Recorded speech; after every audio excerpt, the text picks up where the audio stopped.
Captain Jake Morrison stood in the massive council chamber and tried not to show his anger. The room was huge, bigger than a football stadium.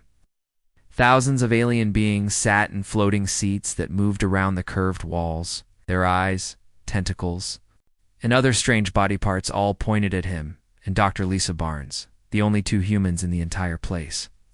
"The humans wish to speak again," said High Chancellor Zixthera. Voice came out like grinding metal. She had 6 arms and skin that looked like purple rock. This should be amusing. Laughter filled the chamber. It sounded like breaking glass, howling wind, and clicking insects all mixed together. Jake's hands made fists, but he kept them at his sides. 50 years ago, humans had first met these aliens. 50 years of being treated like children who barely knew how to walk. Dr. Barnes stepped forward. She was small and thin, with gray hair and smart eyes behind her glasses. "Honored Council," she began, "humanity has made great progress in the last year. Our cities are cleaner. Our technology is better. We've solved hunger on 12 colony worlds." "How wonderful," said War Commander Velenok. He was 8 feet tall, with 4 legs and arms like tree trunks. His mouth had too many teeth. The babies learned to feed themselves. More laughter echoed through the chamber.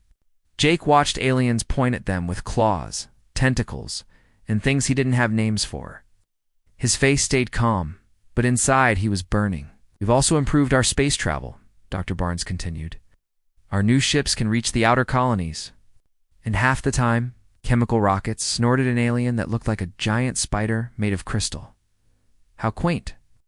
We moved past such toys 10,000 years ago, and their weapons," said Velenok, standing up. His massive form cast a shadow.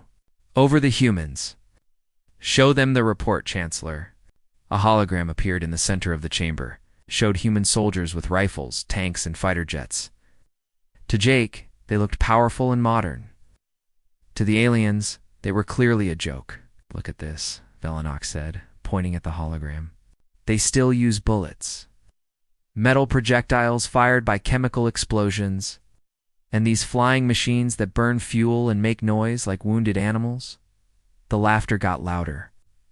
Some aliens were making sounds that might have been clapping. Others were doing things Jake couldn't understand, but clearly meant they were being mocked. "Primitive," said another voice. "Barbaric. How did such a backward species even reach space?" "Look," said Zixthera. "Nothing more. They found some old technology and copied it badly." Double quotes. Dr. Barnes tried again. "Our history shows that humans are good at solving problems. We adapt quickly. We work together when we need to." "Your history," laughed Velenok, "is nothing but war. You fight each other over land, resources, ideas. You've had thousands of wars on your tiny planet. That's not civilization. It's chaos." The hologram changed to show human battles throughout history. Ancient warriors with swords, soldiers in trenches, modern armies with tanks and planes. To the aliens, it all looked the same. Violence and destruction. "This is why," said Zixthera, "humans remain under our protection. You are too dangerous to yourselves and others to be given full membership in galactic society." Jake finally spoke. His voice was steady and calm. "We've been peaceful for 50 years.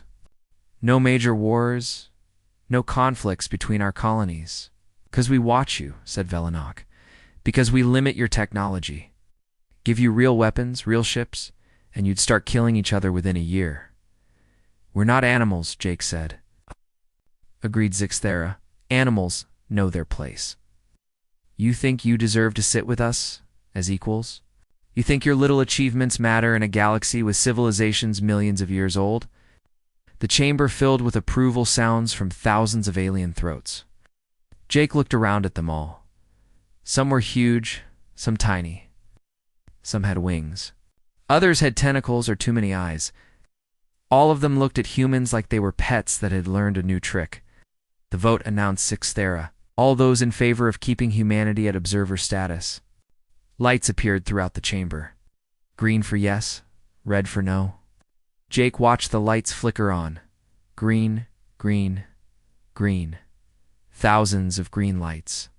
He looked for red ones and found maybe a dozen in the entire massive room. "The decision is made," said Zixthera. Humanity remains under our guidance. Perhaps in another century, when you've learned to behave like civilized beings, we can discuss this again." Dr. Barnes bowed her head.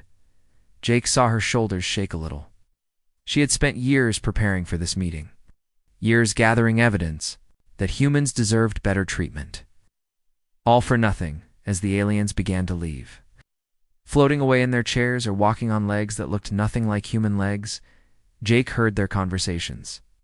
They were laughing about the cute little humans and their toy weapons. Some were betting on how long it would take humans to start another war if left alone.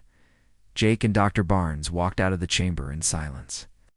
The hallway was long and white, with windows that showed the stars. Out there were human colonies, human ships, human families, trying to build new lives under alien rules. 50 years, Dr. Barnes finally said. 50 years of proving ourselves, and they still see us as children. Maybe they're right, Jake said quietly. Dr. Barnes looked at him with surprise. Captain, maybe we are just primitive barbarians with stolen technology. Maybe we don't belong out here with species that travel between stars like we cross streets. You don't believe that? Jake looked out at the stars. Somewhere out there, millions of humans lived on dozens of worlds. They built cities, raised families, dreamed of exploring further into space. They deserved better than this. No, he said. I don't believe that. But believing doesn't matter. They have the power. They make the rules. Dr. Barnes touched his arm. Things can change, Jake. History shows us that power doesn't last forever. Jake nodded, but inside he wondered if she was right. The aliens had technology that seemed like magic. They had ruled space for thousands of years. What could humanity do against that? As they walked toward their small ship, neither of them knew that on a distant moon, alien archaeologists were about to make a discovery that would change everything. They didn't know that humanity's real history was buried in the darkness, waiting to be found. For now, all they knew was the shame of being dismissed, mocked, and treated like children who didn't understand the adult world. But sometimes, Jake thought, children grow up. Sometimes, they remember what the adults tried to make them forget. 3 weeks after the council meeting, Scholar Quinder brushed dirt from an ancient wall and felt his 4 hearts skip a beat. The wall was smooth black metal that didn't match anything in his databases. It was on a small moon in the Kepler system, far from any major trade routes. The dig team had been here for 2 months following energy readings that made no sense. Professor called his assistant a young Zelen with bright blue skin. The deep scanners found something big. Really big. Quinder looked at the readings. On his tablet, the structure went down at least 5 miles into the moon's core. The metal was some kind of alloy that his equipment couldn't identify. Most strange of all, there were power signatures coming from the depths. After thousands of years buried in rock and ice, something down there was still alive. Contact the council, Quinder said. Tell them we need a full excavation team. 2 days later, ships arrived from the capital. But instead of the expert archaeologists Quinder had requested, he got something else. A small transport landed near his camp, and out walked 2 humans followed by a dozen more. Captain Jake Morrison stepped onto the rocky surface and looked around. The moon was gray and lifeless, with no atmosphere. Everyone wore environment suits. Behind him came Dr. Lisa Barnes, Commander Rick Hayes, Lieutenant Amy Foster, and Chief Engineer Ben Carter. Wonderful, muttered Quinder to his assistant. They sent us the primitives. Jake heard the comment through his suit radio. All alien communications were automatically translated. Decided to ignore it. Scholar Quinder, Jake asked, approaching the dig site. I'm Captain Morrison. We're here to assist with your excavation. Quinder was a tall, thin alien with gray skin and huge black eyes. His species, the Corvani, were known for their intelligence and memory. I asked for archaeologists and excavation experts. They sent me humans with digging equipment. Yeah, we're good at digging, said Ben Carter cheerfully. He was a big man with strong hands and a friendly smile. Sometimes the old-fashioned way works best. How quaint, said Quinder. Dr. Barnes studied the exposed wall of the structure. Something about it bothered her, but she couldn't say what. The proportions were almost familiar, like seeing a half-remembered face in a crowd. "How old do you think it is?" she asked. "Preliminary dating suggests 12,000 years," Quinder replied. "Far older than any known galactic civilization. This could rewrite history." Rick Hayes, a tough-looking man with scars on his face, examined the site with military eyes. "Looks like a fortress, maybe a ship. Hard to tell with most of it buried." "Your opinion is noted," said Quindor, in a tone that made it clear he didn't care. For the next week, the humans worked while the aliens supervised. Ben Carter operated excavation machines with surprising skill, clearing tons of rock and debris. Rick Hayes coordinated the work crews like a military operation. Amy Foster, a young woman with bright red hair, studied the symbols carved into the walls. "Professor Quinder," Amy called one morning, "I think you should see this." She was standing near a section of wall covered in strange markings. They looked like writing, but not from any known language. "Fascinating," said Quindor, running scanners over the symbols. "The linguistic matrix is completely unknown. It will take years to decode." Amy frowned. "I don't think so. Look at this symbol here and this one. The root structure reminds me of ancient Sanskrit. And this pattern here looks like early Celtic knots." "Impossible," snorted Quinder. "This predates your species by thousands of years." But Dr. Barnes was looking over Amy's shoulder with growing excitement. "She's right. This symbol means danger in Proto-Germanic. And this one?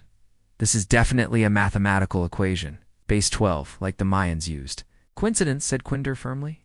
"Parallel evolution of symbolic thinking." Ben Carter was working deeper in the excavation when his drill hit something different. Instead of rock, he found metal. Then the metal started to glow. Captain?" Ben called over the radio. "You might want to see this." Jake and the others hurried down into the excavation. Ben was standing next to his drilling equipment, which was connected to a panel in the wall. The panel was covered in lights that pulsed in complex patterns.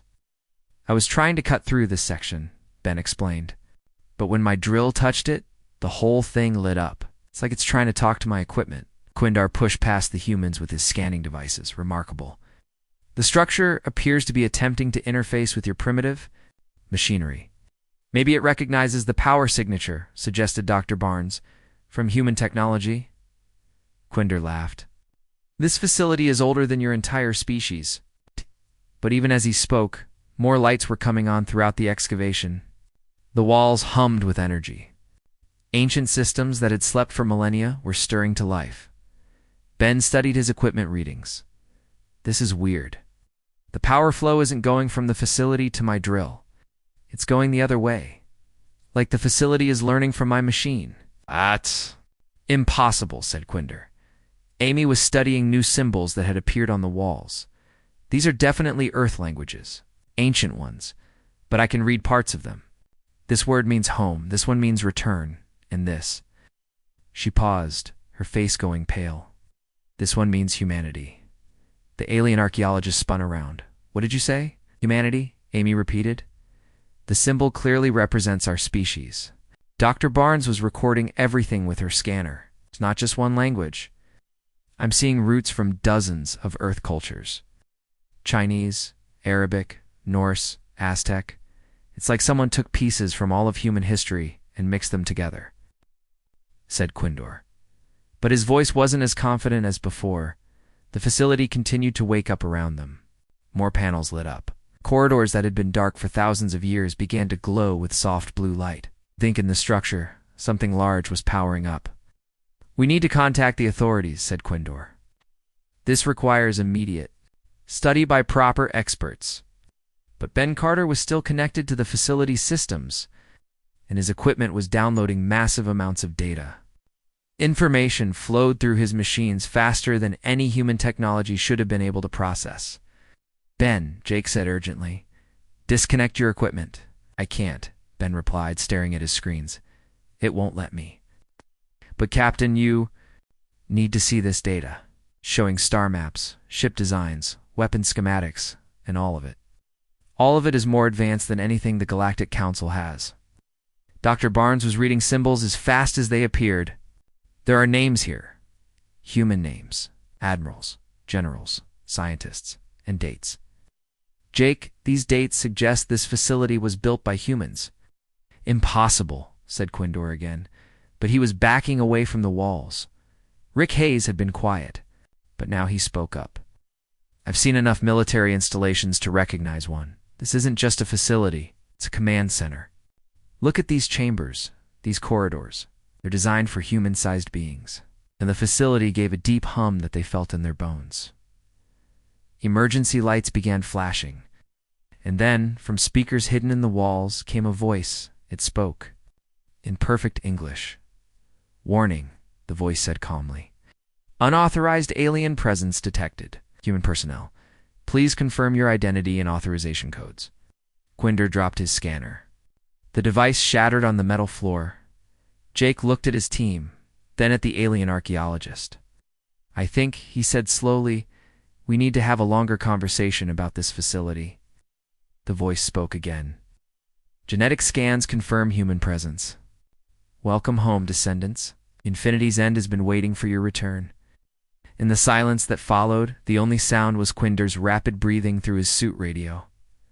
Dr. Barnes was staring at the walls with wonder and growing understanding. Amy was frantically recording the symbols.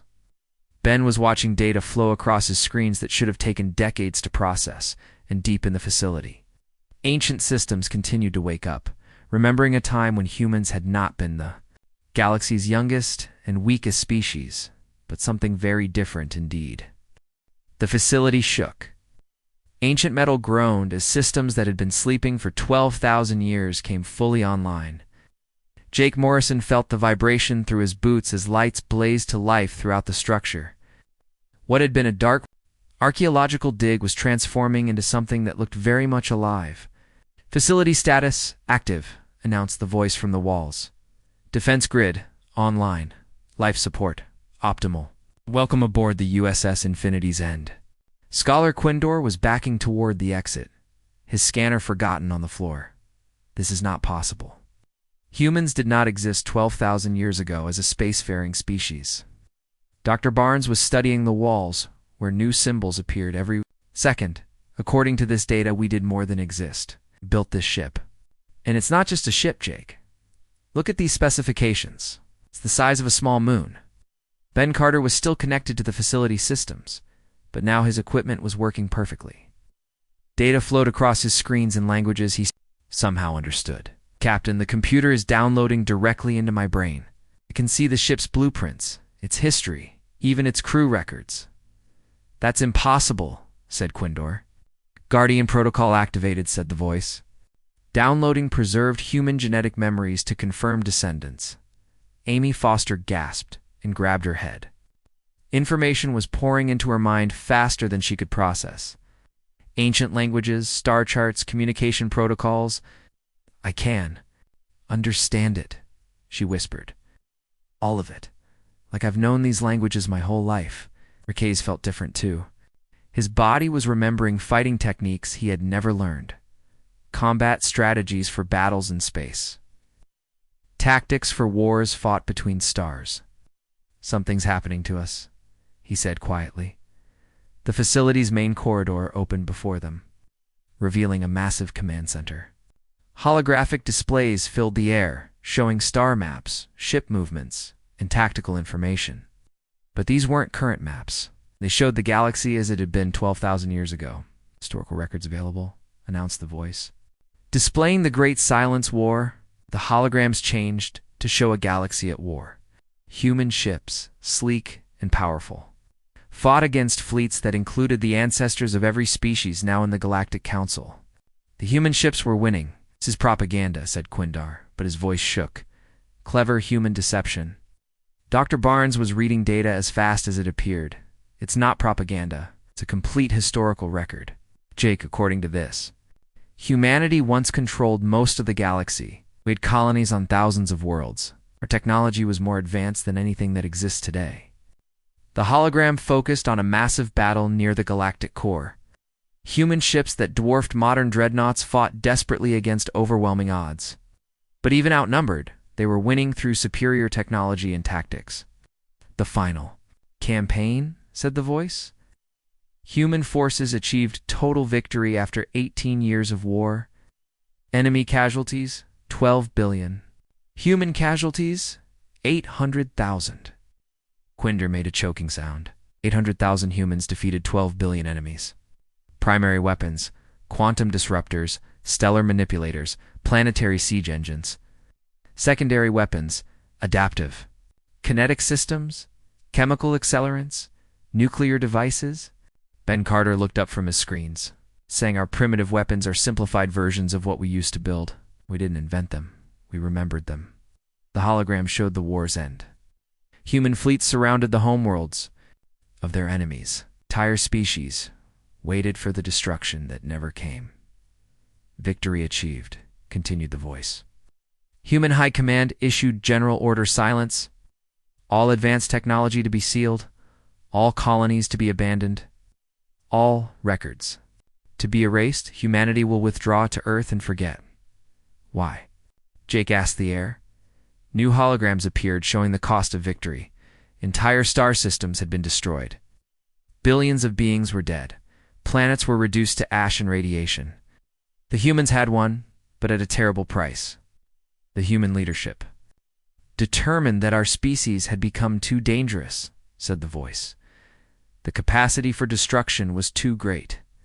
The decision was made to withdraw from galactic society until such time as humanity could rejoin as protectors rather than conquerors. Dr. Barnes was crying as she read the records. They chose exile. They had the power to rule the galaxy, and they chose to give it up and pretend to be primitive. Genetic memory suppressors were activated, the voice continued. All humans were modified to forget their true history. Only emergency protocols remained, waiting for the day when humanity might need to remember. Amy Foster was translating symbols that appeared on the walls. "It says the suppression was temporary. It's designed to last until humanity was ready to return, or until they were needed again." The facility shook again, but this time it wasn't systems. Coming online, it was movement. The USS Infinity's End was rising from the moon's surface. "Emergency activation detected," announced the voice. "Galactic threat assessment, inconclusive. Human species threat assessment, critical. Beginning restoration protocols." Through the command center's windows, they could see space. The facility wasn't just a building buried in rock. It was a ship hidden and waiting. And now it was free. Ben Carter's equipment showed energy readings that made no sense. "Captain, this ship is powering up weapons that could crack planets, and it's not the only one. I'm detecting similar signals from 12 other locations across the galaxy." "Other ships?" Jake asked. "Other Guardians," corrected the voice. Infinity's End was the 13th ship. "All are awakening in response to human genetic signatures." Quindar was frantically trying to contact his superiors, but his communications were being blocked. "You have to stop this," he told Jake. "Council will see this as an act of war." "Will it be?" Rick Hayes asked the ship's computer. "That depends on the current galactic leadership's response," said the voice. "Humanity's return was always planned. The question is whether it will be peaceful or necessary." Dr. Barnes was still, reading the flowing text on the walls. "Jake, there's more. The reason humanity withdrew wasn't just about the destruction they caused. They were preparing for something else, a threat from outside the galaxy." "The Void Collective," said the voice, and suddenly the command center filled with images of darkness between stars. Things that moved in the empty space between galaxies. They were the reason for human expansion into space originally. They are still coming. New alarms began sounding throughout the ship. Long-range sensors were detecting something at the galaxy's edge, something that had been moving slowly toward them for 12,000 years. "Time to arrival. Approximately 50 years, announced the voice. "The galaxy is not prepared. Current species lack the technology and unity necessary for defense." Jake looked at his team. Amy and Ben were changing before his eyes, standing straighter, their eyes brighter. Even Dr. Barnes seemed different, more confident. The genetic modifications were wearing off, and they were remembering what humanity had been. "What do we do?" he asked. "That choice," said the voice, "belongs to humanity. The Infinity's End and her sister ships await your orders, Captain Morrison.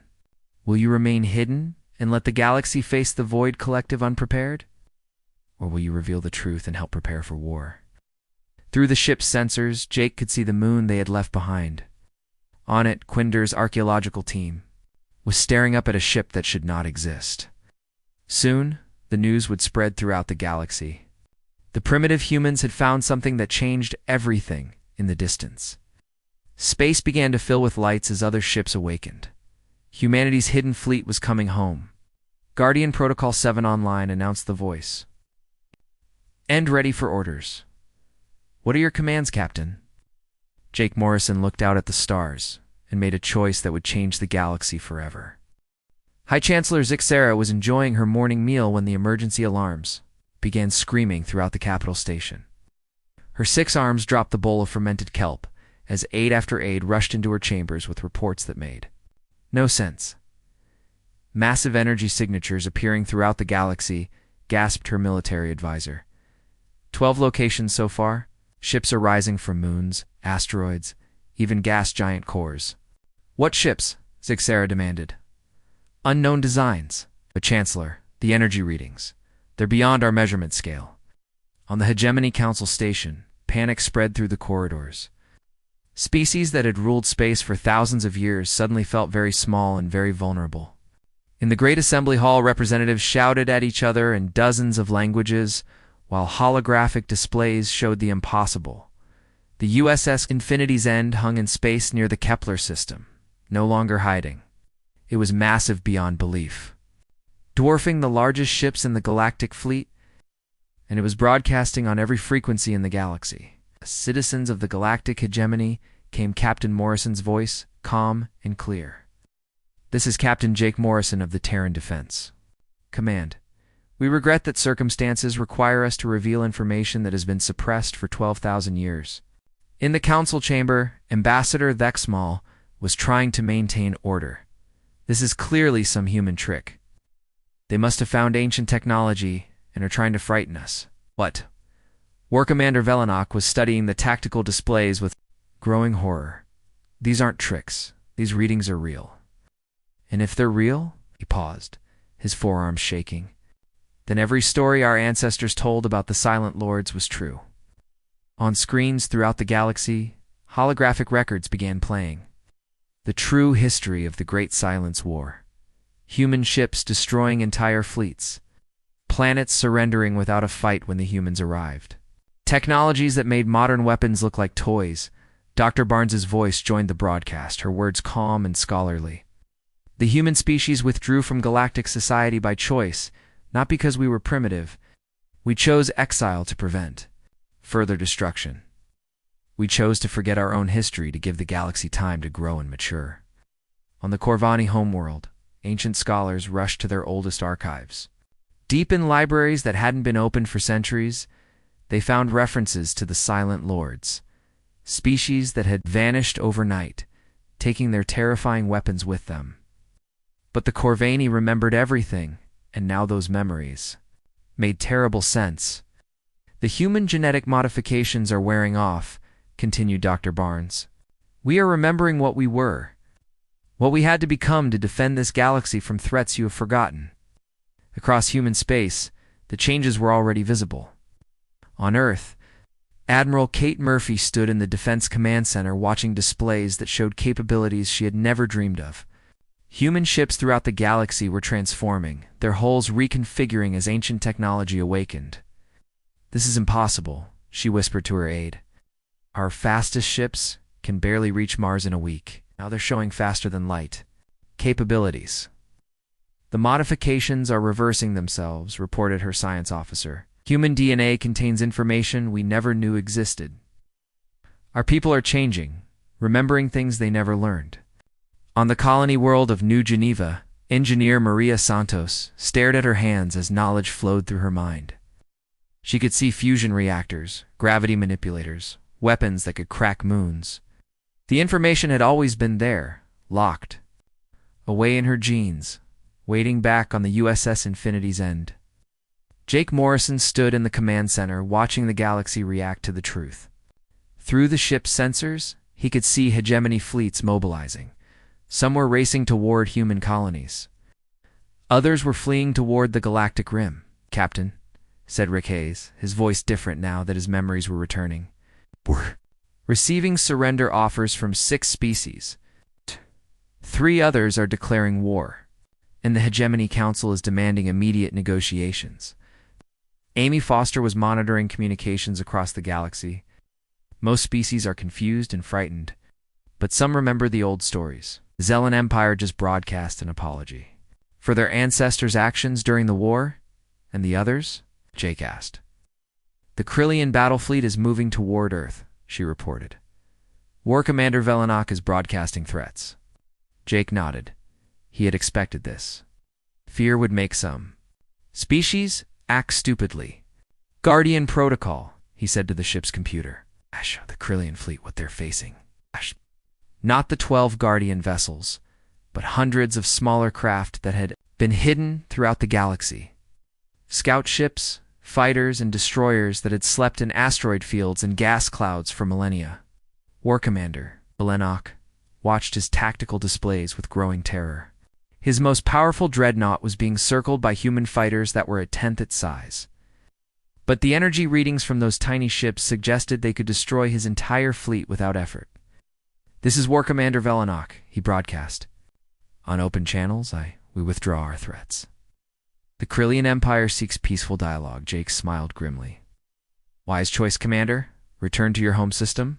We'll talk later." But the real chaos was happening on the Hegemony Council. Station High Chancellor Zixthera was trying to maintain control as species after species demanded explanations. "How long have you known?" screamed the Altarian representative. "How long have you hidden the truth about human history?" "We knew nothing," Zixthera protested.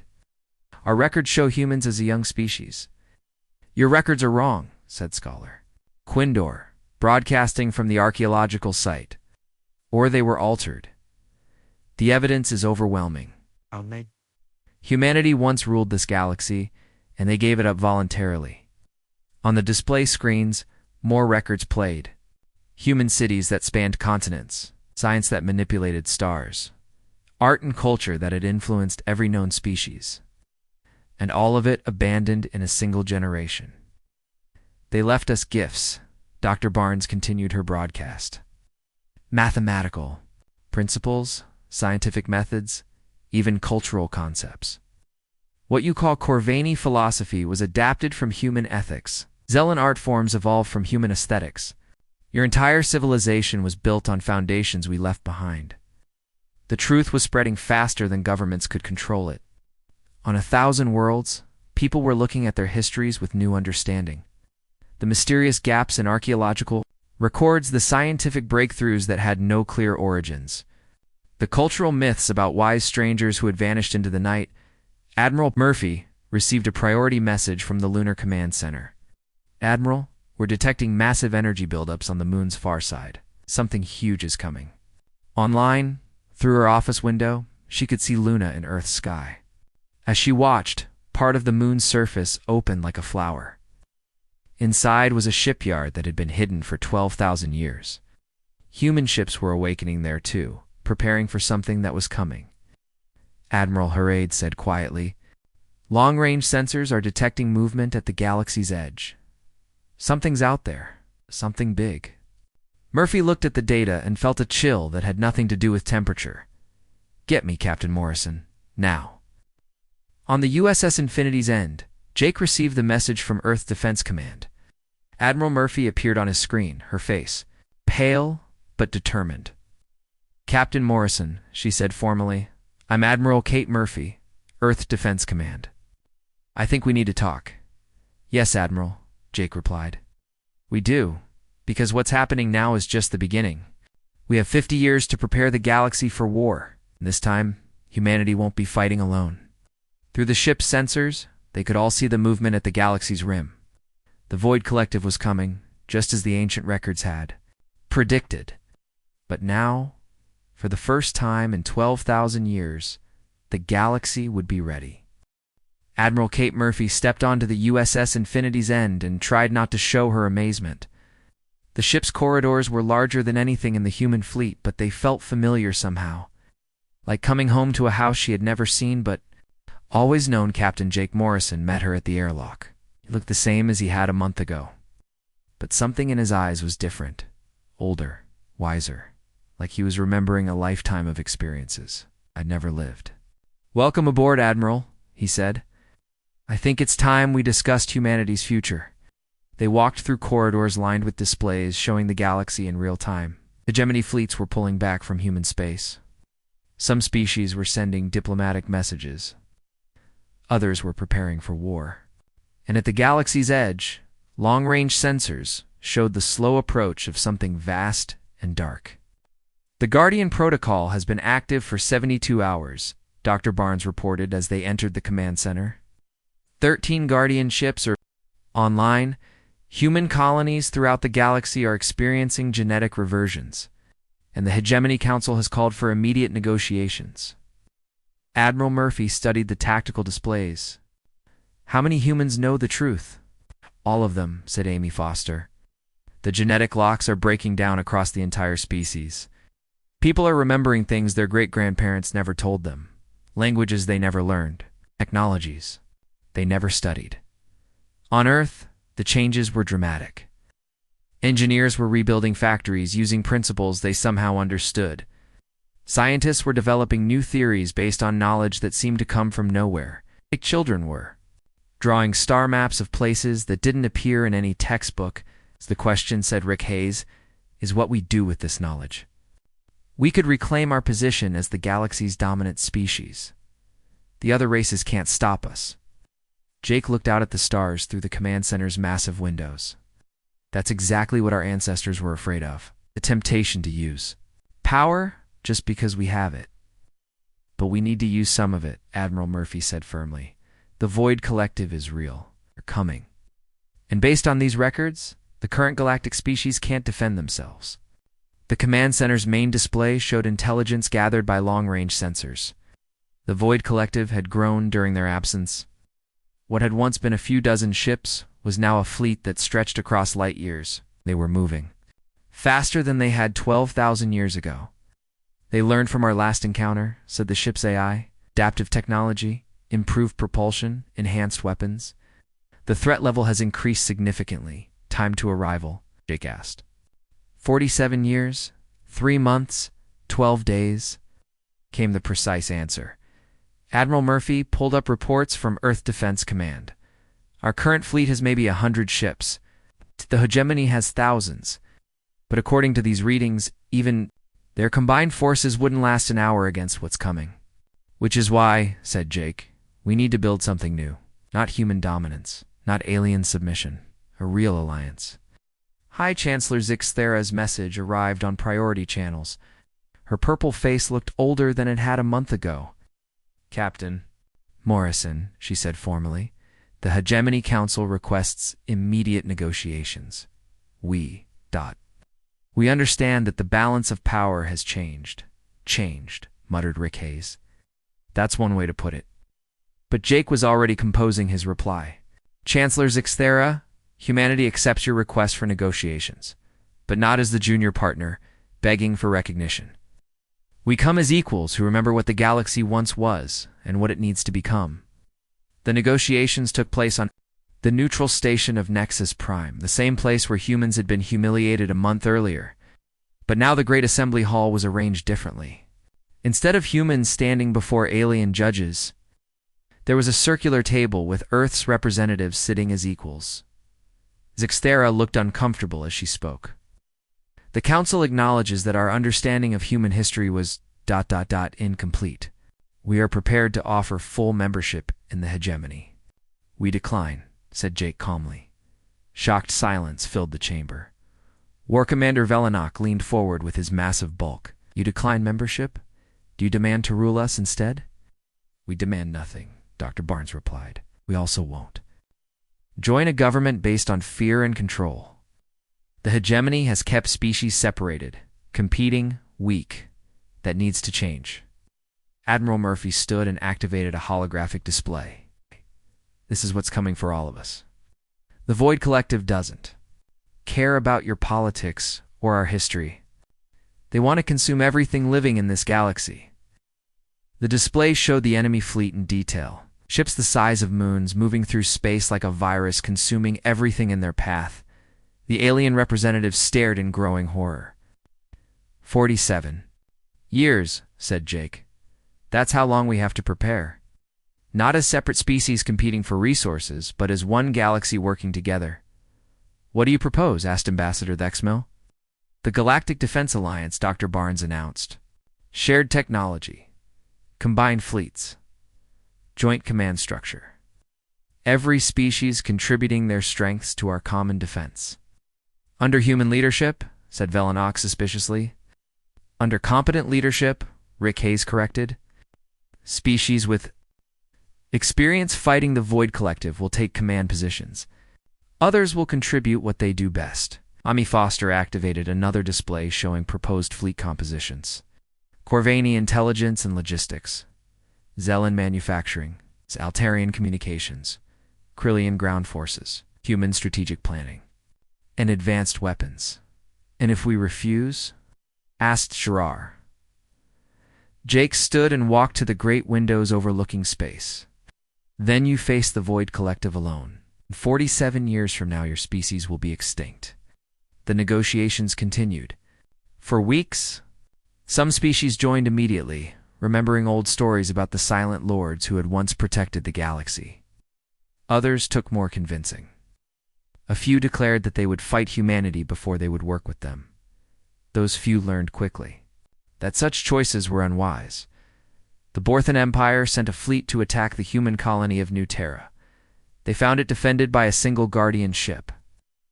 The USS Eternal Vigilance destroyed the entire Borthan attack force without taking a single casualty. But instead of destroying the Borthan homeworld, the ship sent medical supplies and engineering assistance to repair the damage from their failed military buildup. This is humanity's choice. Jake broadcast to the galaxy. We can be your protectors. Or your executors. We prefer protection. But we will accept the responsibility either way. Within 6 months, the Galactic Defense Alliance included 80% of known species. The remaining 20% were either too stubborn or too distant to matter. The changes came quickly after that. Human shipyards that had been hidden for millennia began producing vessels that combined the best of human technology with alien innovation. Corvani computers integrated with human weapon systems. Zelen factories use human manufacturing techniques. To produce materials that had never existed before, Dr. Barnes found herself appointed as the first director of Galactic Historical Reconstruction. Her job was to uncover the truth about the galaxy's past and prepare for its future. She worked with scholars from dozens of species, piecing together the real history that had been lost or hidden on Earth. Admiral Murphy commanded the largest fleet in human history, but unlike the old hegemony forces, this fleet was integrated. Human captains served under alien admirals. Alien engineers worked with human technicians.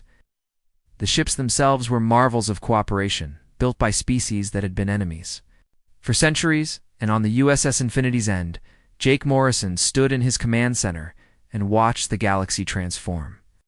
Construction stations orbited every major world. Defense platforms protected trade routes. Most importantly, the ancient barriers between species were crumbling. Long-range sensors detect acceleration in the Void Collective fleet, reported the ship's AI. Time to arrival now, estimated at 45 years, 8 months. Are we ready? Jake asked. No, came the honest reply. But we will be. Through the command center's windows, Jake could see the lights of 1,000 ships. Human vessels worked alongside alien craft, preparing for a war that would determine the fate of every living thing in the galaxy. Humanity had returned to the stars, not as conquerors, but as the guardians they had always been meant to be. And this time, they would not stand alone.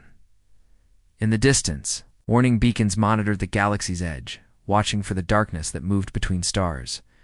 The Void Collective was coming, but they would find a galaxy united and ready. The age of fear was ending. The Age of Hope had begun.